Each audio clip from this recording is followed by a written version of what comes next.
Hello বন্ধুরা, আজকে বানাবো মালাই কুলফি। তো কুলফিটা আমি কী করে বানালাম সেটাই তোমাদের সাথে শেয়ার করব। আর এখানে দেখো আমি দুধটাকে ভালো করে জাল করে নিয়েছি, আর তারপরে একটা আমুল দুধও নিয়ে নিয়েছি, আর এখানে কিছুটা বিস্কুট গুঁড়ো করে নিয়েছি, আর এখানে একটা কাপও নিয়ে নিয়েছি। তো ফার্স্টে আমি ওই দুধটাকে কিছুটা দুধ ঢেলে নিলাম বাটির মধ্যে। তার মধ্যে কিন্তু আমি ওই আমুল দুধটা দিয়ে দিলাম। তো দুধটা দিয়ে ভালো করে আগে মিক্স করে নেব। মিক্স করে নিয়ে তা হয়ে গেলে তারপরে একটা বিস্কুটের গুঁড়ো করে রেখেছিলাম, সেই গুঁড়োটাও দিয়ে দেবো। দিয়ে সেটাকে ভালো করে মিক্স করে নিলাম। তারপরে তার মধ্যে দিয়ে দিলাম 3 চামচ চিনি। চিনিটা দিয়ে এখানে আমি দিয়ে দিলাম কিছুটা বিট লবণ।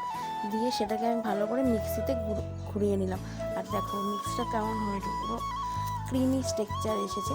তার মধ্যে অল্প অল্প করে দুধ দিয়ে সেটাকে ভালো করে মিক্স করে নেব। তো সেখানে আমার মিক্স হচ্ছিল না, তাই আমি বাটিতে ঢেলে নিলাম। আর তারপরে এখানে আমি দিয়ে দিলাম কিছুটা এলাচ। আর তারপরে দেখো এখানে কিন্তু আমি কাপেও ঢেলে নিয়েছি, আর আমার কিন্তু রেডিও হয়ে গেছে। এটাকে এবার আমি এখন ডিপ ফ্রিজে ঢুকিয়ে দেবো। 7-8 ঘন্টা মতো রাখলেই এটা কিন্তু হয়ে যাবে।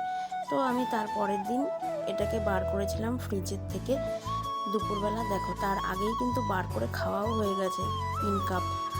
আর আমি তোমাদের সাথে তখন শেয়ার করিনি। তারপরে দেখো এটাকে আমি বার করে নিয়েছি, দেখেছো কত সুন্দর জমে গেছে এটা। তার মধ্যে একটা করে কাঠি দিয়ে নিয়ে নিলাম। কেমন হলো জানি।